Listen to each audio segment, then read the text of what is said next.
Happy Wednesday morning, everybody. Welcome into another edition of Morning Jocks here. Conrad Van Order, Damian Mitchell with you for the next hour. As man, oh man, do we have some things to get into today? It's just your average July and Wednesday. Wednesday in July. That just kind of tells you where we are right now. But yeah, didn't think that there would be as much on the docket today as there is. We've got people taking shots at the Southeastern Conference, which is nothing new. But you had a lot of that yesterday. Coming out of media days, where last week, maybe there were a couple. I know Commissioner Sankey took exception, made a joke on the whole double down comment from Brett Yormark last week, but I feel like that was really it you got in terms of, taking jabs at those other conferences. The SEC, it kind of just felt like, hey, we're doing what's best for us. We're going to, focus on us and what we're doing in the future. And it seems like a lot of these other conferences are really focusing on what the SEC is doing in the future and taking exception to it. So we have a lot of that stuff to get into as we do inch closer and closer to the 2025 college football season. But before we get into everything that's been going on at all these different media days, everything going on in college football, I think we need to start here at home, Damian. And if you did not see this report last night, I know some people probably going to be a little surprised by this. I will just say this, based on the information that we have been told, none of this is official. Nothing has been officially decided. Nothing has been officially, no official decisions have been made or put into place right now. But there was a report that was circulating on social media last night around the UFL, which, if you're not familiar with the UFL, we are home to the Birmingham Stallions here in Birmingham. Won 3 of the last 4 championships. Safe to say, one of the staples of the UFL, but really all of these spring football leagues going back over the last number of years. Birmingham has been a hub for that. Birmingham, from a television ratings standpoint, has been right there at the very top of the entire league. No, the attendance for the Stallions hasn't been, what you're getting in St. Louis with the Battlehawks or things like that, but I still think respectable in the sense of you're averaging around 10,000 fans, and there are certainly teams in this league that are not even getting close to that on a weekly basis. But this report came out circulating from the UFL News Hub, and Mark Perry over there at their website was the first person to report it. And then you had James Larson of PF Newsroom who shared this information on social media as well. But there are rumors circulating that the UFL will be moving 4 of its fan bases, 4 of its teams, to different locations for the upcoming season. The 4 teams, or the 4 cities that will be losing teams, according to this rumored report, would be Birmingham, Michigan, Houston, and Memphis. So the Birmingham Stallions would be on the chopping block. And in terms of where the those new locations would be, they would likely be in Boise, Idaho, Columbus, Ohio, and then there would be a team placed in Florida and one in Kentucky. Those were rumored to be the new states, the new cities that would see these UFL teams moved there. And again, based on what we've been told, none of this is actually official. None of this has totally been decided.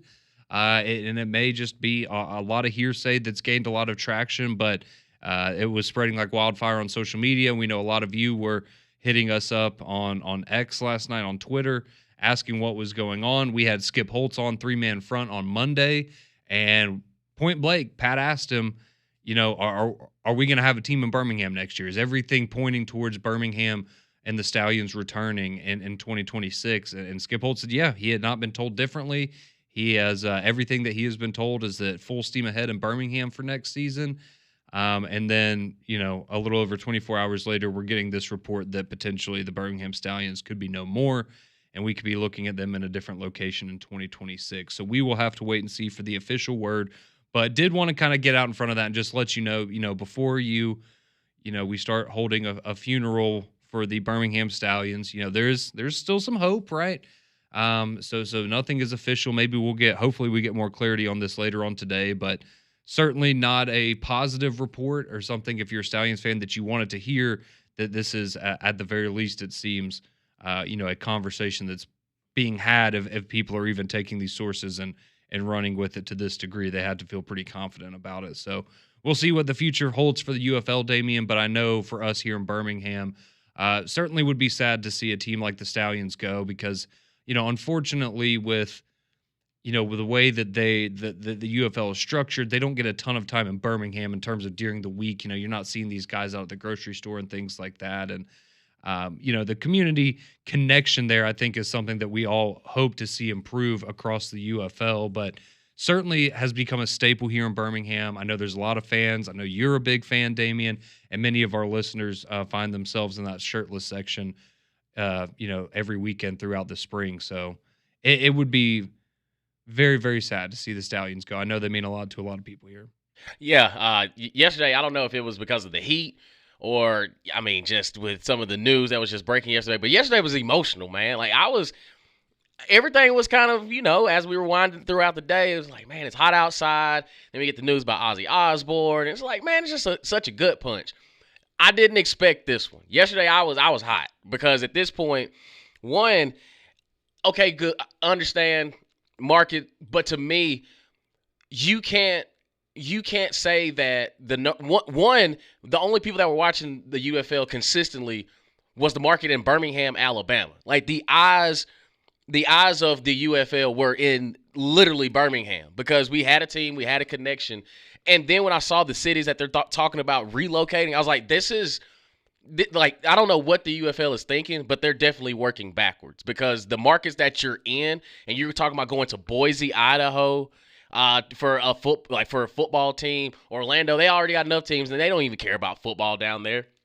And then Kentucky, that's the state that we're going to try to infiltrate and say, okay, let's set up shop for a football franchise there. Whether spring, fall, no, I was not in a good headspace yesterday when I saw that because to me, you're stripping a city that's proven that, hey, we love football. Like, we love the sport of football no matter when it's played, where it's played. We're going to watch. And I don't know. I don't understand how the financial system and how everything operates on that end. But I thought it was really disrespectful, especially for Birmingham to even be mentioned in situations like that. Now, you can have a conversation about Memphis. Get it. Detroit. Okay.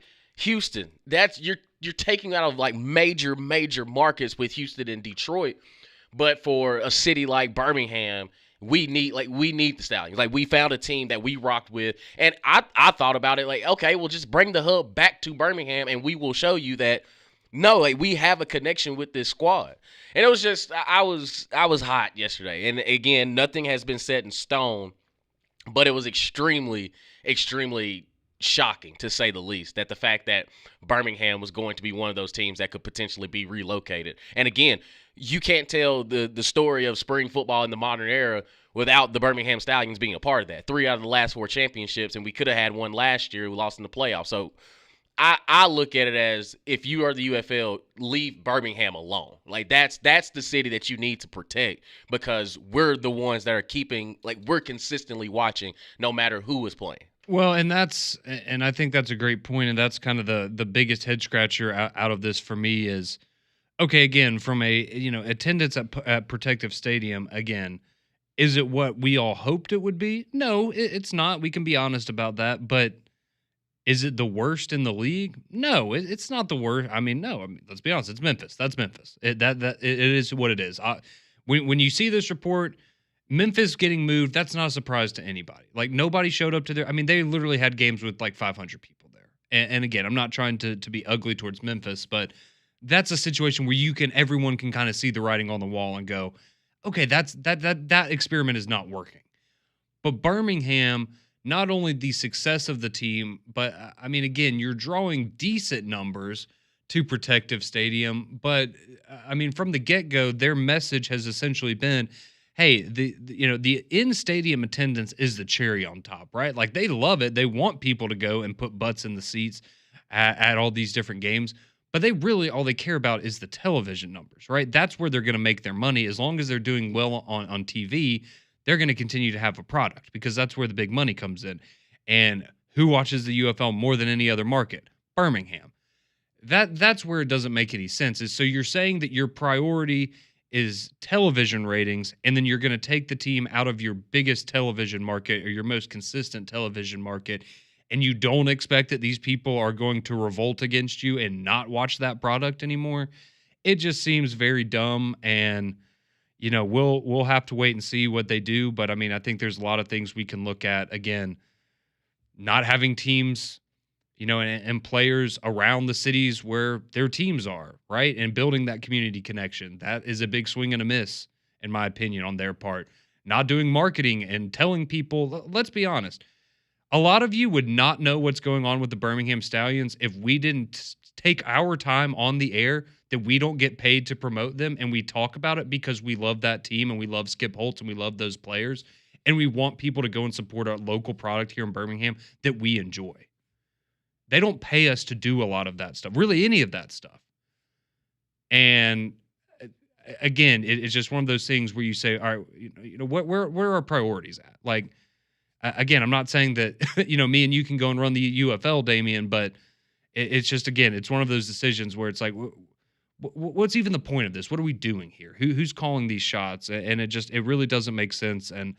And again, I think if ultimately their decision is to move the Stallions out of Birmingham and relocate them somewhere else, I think that is a foolish decision, and good luck to spring football. I'm with you 100%. I don't understand how.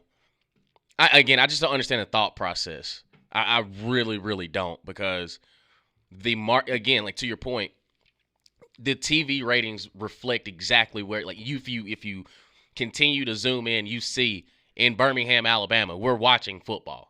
Don't really care who's playing. We loved our Stallions, but also if there's any sort of game being played, we're watching it.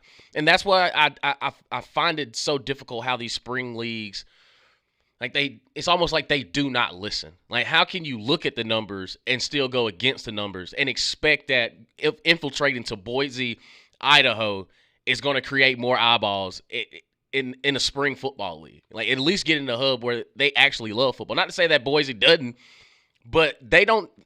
What do they need a spring league for? Like, I don't understand the thought process of how it came up, even for Birmingham to be mentioned in something like that, because you can look directly at your television ratings and see that, oh, well, the people down there in the South are watching football nonetheless. So I just don't get it.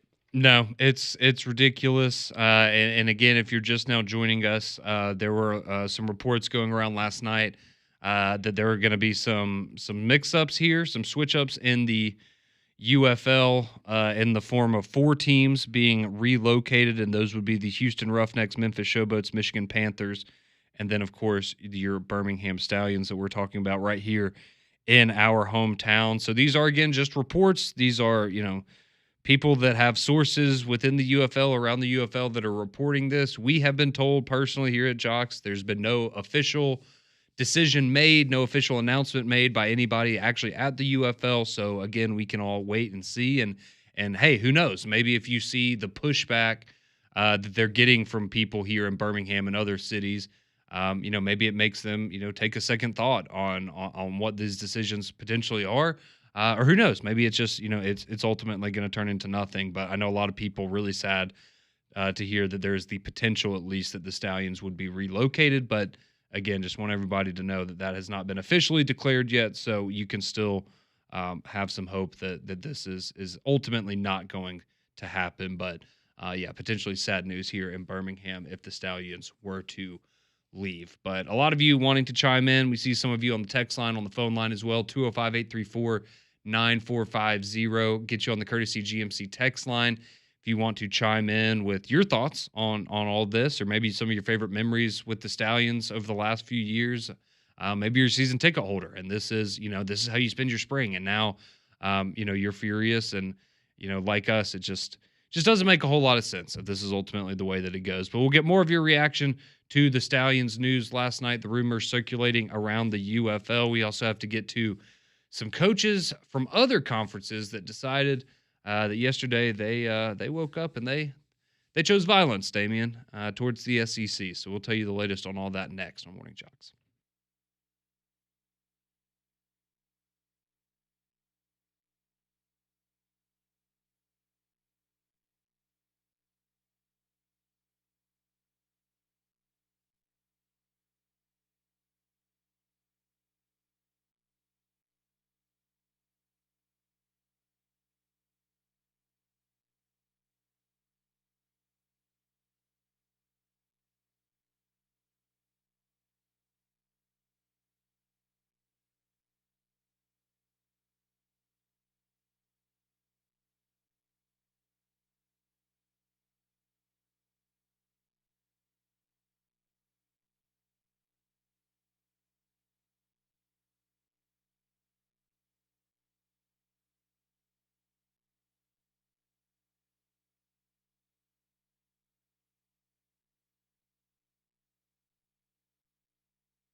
6:20. Welcome back into Morning Jox here. Conrad and Damien with you until 7 o'clock. And yesterday was just a day of unfortunate news because we've been talking about the Stallions report that was circulating last night that rumored that the Birmingham Stallions will be relocated and taken out of Birmingham, Alabama. If you missed the news earlier yesterday, Ozzy Osbourne, who you just heard, unfortunately passed away at the age of 76, the rock and roll legend. Very sad news yesterday about Ozzy, and as well with the Birmingham Stallions. So we get some of your reaction now. We do have some things to get to in the world of college football, but want to give y'all some time because Birmingham Stallions. We are a Birmingham radio station. I know a lot of you are big Stallions fans and have become. A lot of you part of the Horsemen. A lot of you have taken your family out there. A lot of you just, it's something that you become a ritual in the spring that you're going to be watching on TV every weekend. And so we have some people and Don chiming in. And I think we all know not only is Don, one of the biggest Auburn fans we know, he's also arguably the biggest Stallions fan that we know. And so he chimes in this morning, says, "Good morning, guys. Hopefully the Stallions news is all just a rumor. As you know, I go to every single game. If they move the number one TV market away from a made-for-TV league, they're crazy. If they think Boise and Kentucky are going to have higher TV ratings, come on, man." Couldn't have said it any better myself. That's exactly, and that was kind of my main point of all of this is if you take away nothing else, this is a league that the people who run the league have come out and said, we care about television ratings. That is where we make our money. If the TV ratings are good, we're going to have a product. And you are now talking about moving the team out of the number one television market in your sport. That makes no sense. None. Like imagine college football just didn't air in Birmingham, Alabama. Riots. Like that's insane. Can you imagine how that would probably skew some viewership ratings? It doesn't make a whole lot of sense. But it is what it is, I guess. Let's see. Thomas chimes in. He says, "Has anyone done a Don check?" He says, "First, Damien kicks Don while he's down by not picking Auburn as one of his final 5 teams, and now the Stallions are potentially moving." Yeah. Come on, Damien. Why'd you have to do him like that?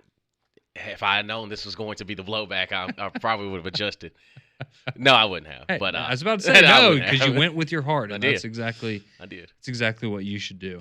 Luke from Highlands, he chimes in on the Courtesy GMC text line. He says, "Seems to me that this news is meant to gauge how much interest the people of Birmingham have in their Stallions, and I appreciate all y'all's reporting on them because it's the only way that I get updates on the team."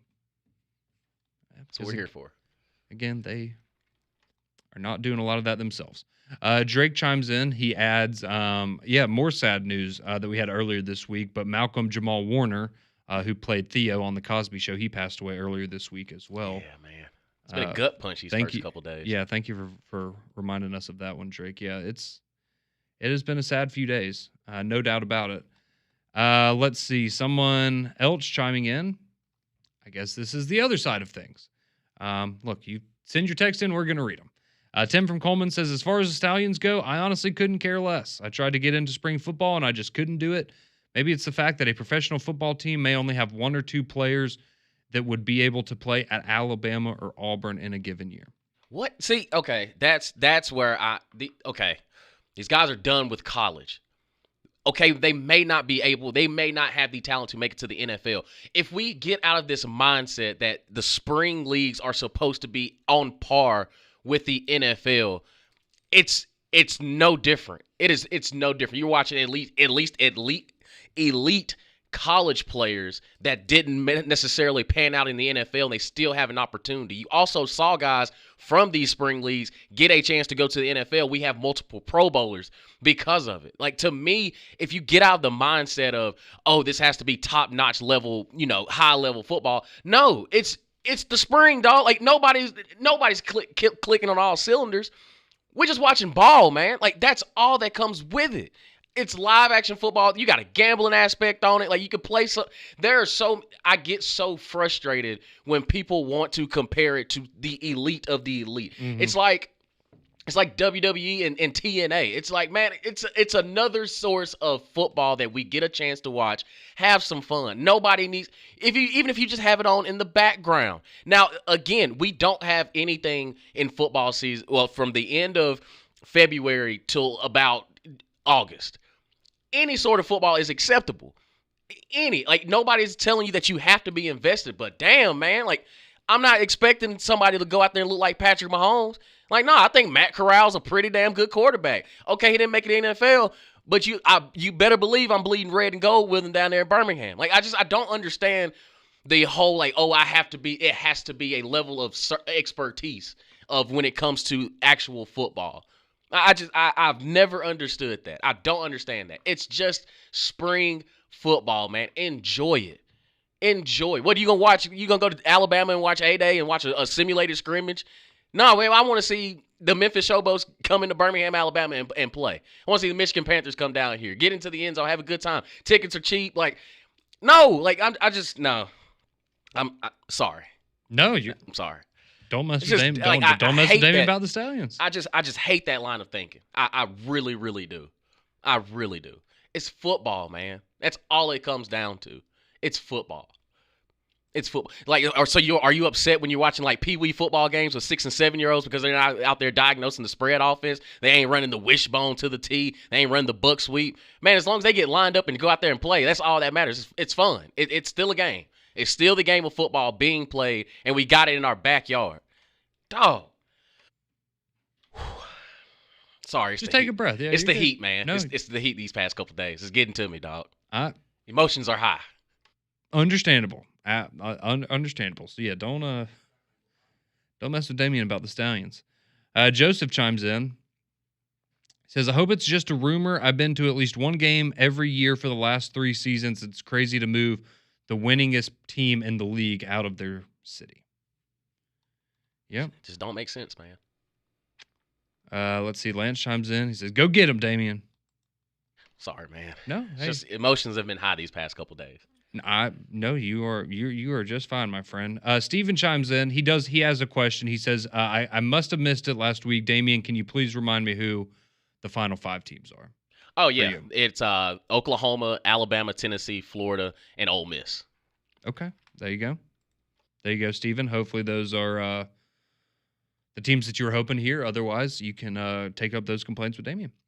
Let's see. Alan chimes in. He says, say it with your chest, Damien. RTR and giddy up. I appreciate it, Alan. I appreciate it. It's about to say, see, love your passion, Damien. I feel the exact same way. Damien reps our Stallions more than he does any college team. Exactly. That's fair. Now that's true. I will absolutely agree with that. That's my squad, man. Damien is a Stallions fan through and through. We don't have to question that one bit. Let's see. Mad Dog chimes in, who we've gotten to know here over the last few years with the Stallions. But yeah, he's been a season ticket holder since day one. I'm absolutely devastated. Hashtag save the Stallions. Let's go. I'm with it. David says if you can't beat them, dismantle them and move them out of town. See?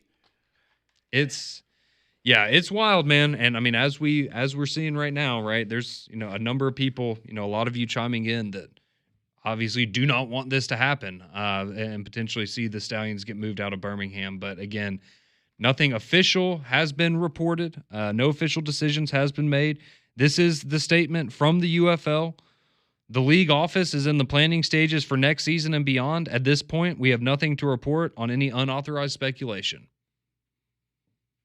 So you can read into that what you want. Maybe not the most bulletproof statement there, but that is what they have released, and that is what they are going with right now. So we'll just have to wait and see. Hopefully we get some clarity on the future of the UFL and the future of the Birmingham Stallions later on today that we can deliver to you right here on Jox. But moving on from the Birmingham Stallion stuff, and of course, you can always chime in 205-834-9450 if you still have thoughts and things you need to get off your chest about the Birmingham Stallions. We're happy to hear it. But we did have a lot going on yesterday in the world of college football. You have ACC and Big Ten Media Days going on now. And of course, that big topic of conversation continues to linger about the college football playoff. And what better time to take shots at the SEC than when you're at your own media days talking about the future of the college football playoff. So we'll tell you who that was and what they said about the Southeastern Conference next on Jox.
6:33. Appreciate you making us a part of your morning here on Morning Jox. Conrad and Damian alongside you. Spent the first half of the show getting some reaction to the rumors last night about the Birmingham Stallions potentially being relocated.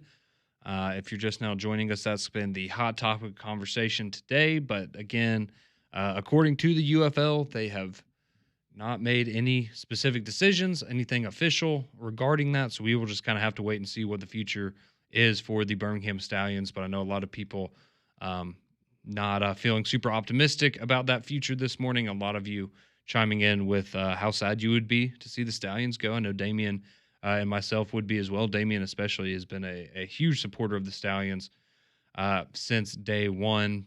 And we appreciate all of your thoughts and interaction on that. And you can continue to chime in there on the text line or call in on the hotline if you would like. But we have to get to some college football notes, some things that you may have missed from yesterday. So I want to get to what happened in ACC and Big Ten media days here in just a second. But first, if you missed it yesterday, quickly on the recruiting trail, Alabama did pick up another quarterback. So now, in addition to Jet Tamala, they also have Taden Kawa, who is a 3-star quarterback out of the state of Utah. He's originally from Hawaii. So obviously for me, that makes me excited because it reminds me of Tua a little bit. But he's got the frame, 6'5", 235 pounds. Again, Wow. He is a 3-star kid. So definitely more of a developmental kind of project. We talked to Mike Rodak yesterday on 3-Man Front. It was essentially, hey, this is a guy that, it's very likely he never, takes a snap of live football at Alabama, but he comes, he learns under Kalen DeBoer, and then ultimately ends up somewhere else. But you never know what he could ultimately develop into. So now Alabama has 2 quarterbacks in the 2026 recruiting class. And, you just look past this year. Let's say Ty Simpson has a good year. He's going to go to the NFL. Austin Mack, probably not sticking around, I would think, for a 3rd year of quarterback competition. I could be completely wrong about that. But there's the potential that you have Keelan Russell next year and then 2 freshmen as your quarterback room. So we'll see how that kind of plays out there for Alabama. But they do pick up Taden Kawa, a 3-star quarterback from the state of Utah yesterday, and that bumped Alabama up to 4th in the recruiting rankings. So they had fallen down to number 6, Texas, and someone else had leapfrogged them, but now they get bumped back up to number 4 there on the recruiting trail. So that's the big recruiting news in the state of Alabama that we had from yesterday. But the big thing going on in the world of college football is ACC and Big Ten media days going on at the exact same time. And you had some coaches that were really letting their hair down yesterday in regards to not only puffing out their chest and being proud of their accomplishments last year, particularly 2 coaches of teams that made the college football playoff. So you can understand where you might have a little more swagger about you this year, but some interesting bones that they're choosing to pick with the SEC. So we'll get to Tony Petiti here in a second if we have time. But I want to start with the one that really ruffled my feathers last night, and the one that you're just sitting there and you're like, are these words really coming out of your mouth? Let's go with Curt Cignetti, right? The new head coach, or I guess now going into his 2nd year at Indiana. But they made the college football playoff last year. A lot of people debated that based on the fact that they did not play a ranked team, Damian, until the very end of the year when they played Ohio State. I'm just saying. But anyways, that they were deemed worthy of a college football playoff spot by the committee. And if you didn't know this, they were scheduled to play Virginia this year. Noted powerhouse Virginia. Headhunters. In their non-conference schedule. Mm-hmm. Well, they decided that they don't want to play Virginia anymore because, why would you want to play another Power 4 team, right, when you don't have to? So Curt Cignetti asked about his schedule and Indiana's strength of schedule yesterday at media days, and he decided to say a couple things towards the SEC.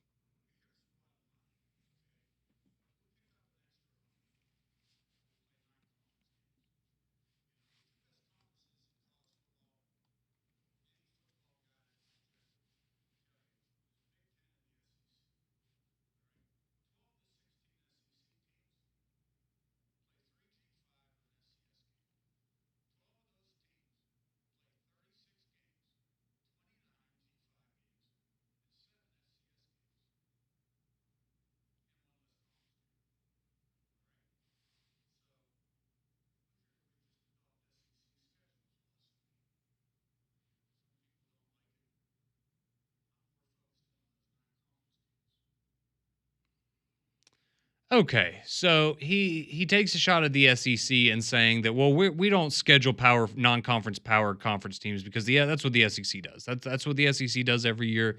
They load up on FCS teams and that makes up their non-conference schedule. And I will give credit to Ohio State and Michigan. Right, Ohio State's playing Texas, Michigan's playing Oklahoma. Those are very, very good high-level Big Ten SEC matchups that I think we all agree that we want to see more of.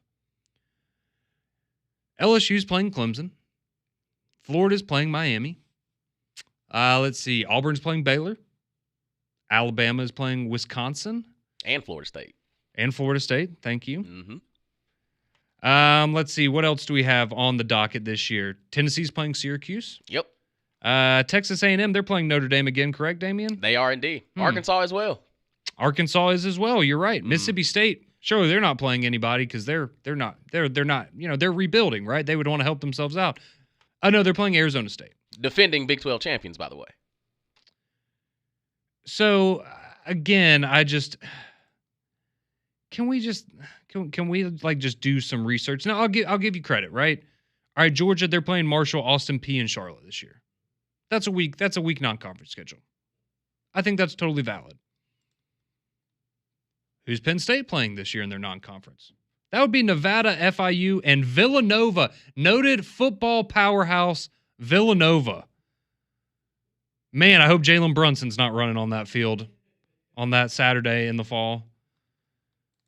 Who's Oregon playing? They're a national championship contender, right? They are. Well, they're playing Oregon State, which, okay, I get it, rivalry, whatever. But Pac-12 or Pac-2, Mountain West? Whatever they are. Yeah, somewhere out the west. Pac Mountain, whatever. They're playing Montana State. Montana State. And they're playing an Oklahoma State team that won 0 games in Big 12 play last year. Who's Indiana playing? Surely, since they got rid of Virginia, they replaced them with a high-quality opponent, right, Damian? Of course. No, they're playing Old Dominion, Kennesaw State, and Indiana State. That would be their non-conference schedule now.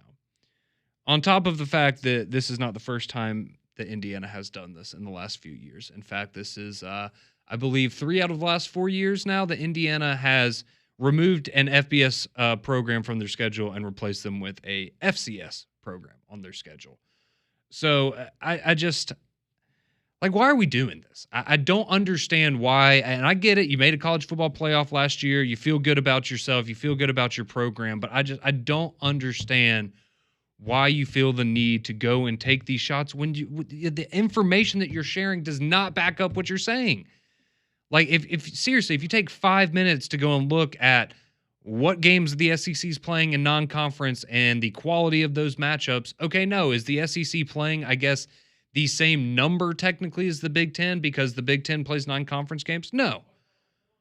But the quality of opponent that you're getting in the SEC is far greater than what you're getting in the Big Ten. Not to mention, if we want to go and say, oh, well, we're playing 9 conference games, so we don't have to challenge ourselves in the non-conference. Guess who has the 11 most difficult schedules in the country, according to ESPN Analytics, Damian?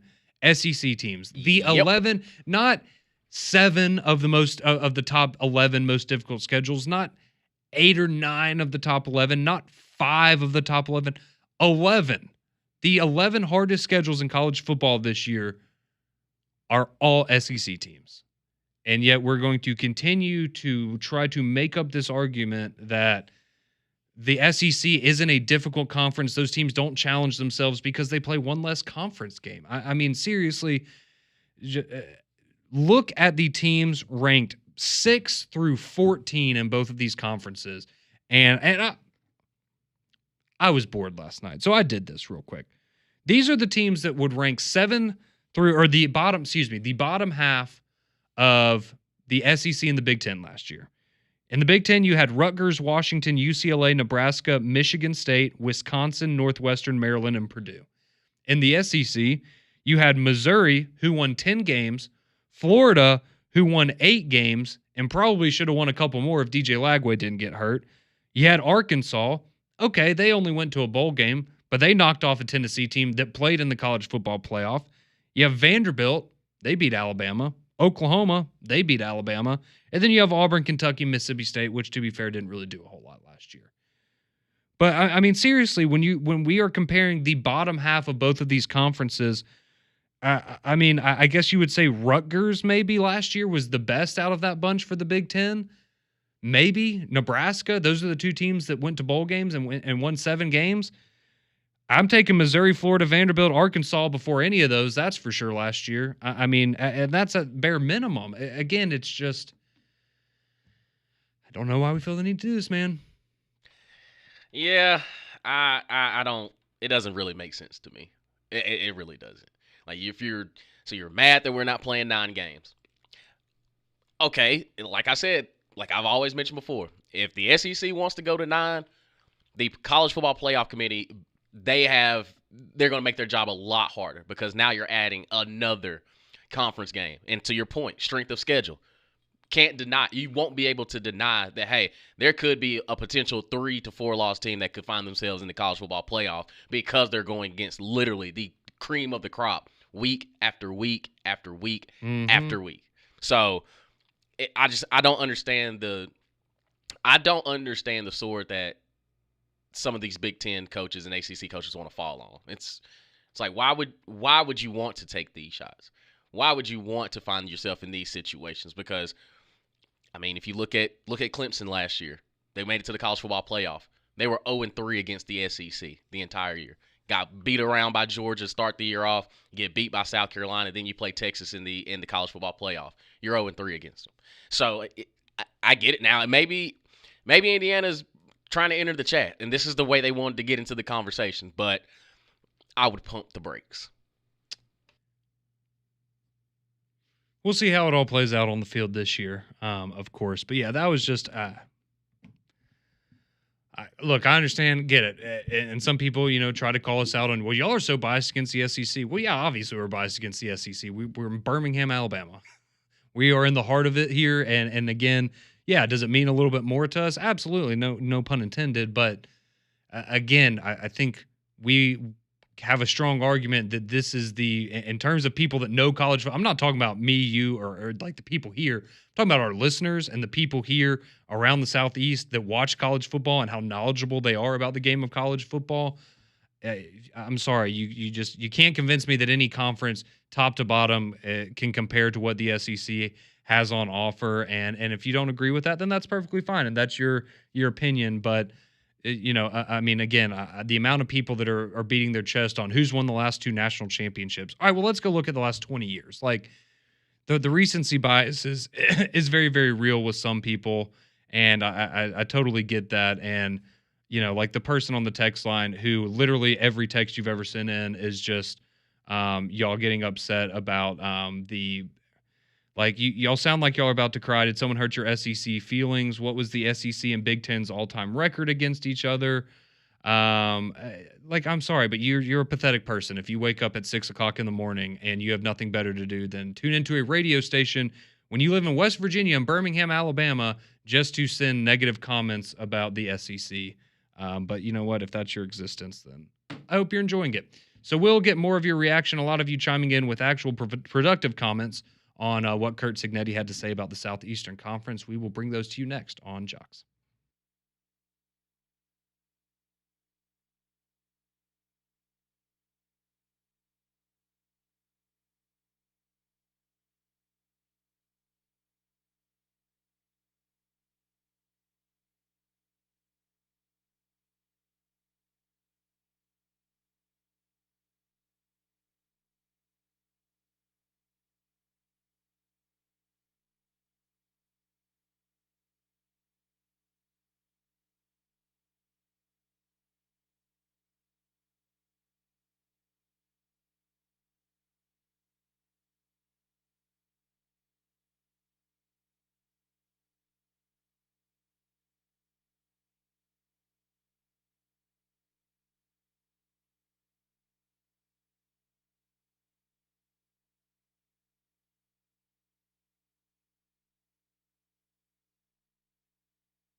6:52. Appreciate you joining us here on Morning Jox. Couple more minutes before we hand you off to McElroy and Kublik in the morning.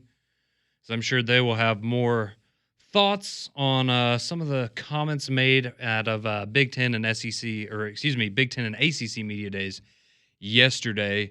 Unfortunately, we didn't have time to get to some of the comments from Mr. Rhett Lashley. Perhaps we'll save those for tomorrow because Kurt Signetti, he had to be first up. Sorry. He did it to himself, but he had to be first up. And a lot of you chiming in with your thoughts on some of the comments we got yesterday about the SEC, and a lot of people taking their jabs, taking their shots while we're still here in talking season. So let's go to Lee in Cincinnati. He wants to chime in on the Big Ten versus the SEC. How we doing, Lee? I'm doing good, but I'm going to tell you right now, I'm kind of ticked off about this because let's face it, the SEC is the best conference, and the reason we can say that is over the last 30 years, there have been 13 different teams that have won the national championship. 6 of them are from the SEC. 6, almost half of them. All right. The other one that's even close was the Big Ten at one time. Has, if I'm not mistaken, 3. Has 3 of those. Then you have the ACC has 2, and Pac-12 and 10 has 2. My point is just that shows that we're the by far strongest conference. Over the last 30 years, we don't just talk about the last 5, 10, 15 years, 30 years. I think that's a pretty good sample size to show the SEC all around. 6 different teams have won the national championship. Right? Only 7 from other conferences have in that amount of time. How could that not prove that it is by far the strongest conference in the nation? No, I think that's a greght point, Lee. Appreciate you. Sorry we're short for time, but appreciate you chiming in there. And yeah, I mean, again, look, has the Big Ten won the last 2 championships? Absolutely. Not taking any of that away from them whatsoever. But again, I think, again, you can't look at both of those conferences from the top to bottom and tell me that you really think that the Big Ten overall is better. Have they maybe had the best team the last 2 years? Sure. I'm not going to argue back against that at all. But I mean, come on. If you're Ohio State, if you're Ryan Day and you want to take a shot at the SEC or something, okay, I can kind of entertain that. But you're Kurt Signetti and you want to take a shot at the SEC when, again, you did not play a ranked opponent until Ohio State in mid-November last year. Okay, just making sure. Chris chimes in. He says, it might just be me, but now I really want Indiana to make the playoff again so that they can play either Alabama, Georgia, or Texas and see how that ultimately goes for them. Didn't go super well for them this year in the first round of the playoff. It didn't. Let's see. Lance chimes in. He says, did I really just hear that from an Indiana head coach? You've got to be kidding me. And we have Indiana coaches talking what now? Yeah. We're just as shocked as you are, man. Yep. Let's see. Dwayne chimes in. He says, I don't agree with what the Indiana coach said, but I think what he meant was that he plays 9 conference games, so he models off of the SEC's 3 easy ones. But the SEC is stronger through and through than the Big Ten. See, and that's my thing is, okay, if you want to make the argument because you have to play one more game, that's fine, but you're not playing the same level of competition, right, even with the schedule being and literally up until last year, you were the easy one. Like, you were the easy one within your own conference. Exactly. Appreciate all the interaction today. We're back at 6 a.m. tomorrow.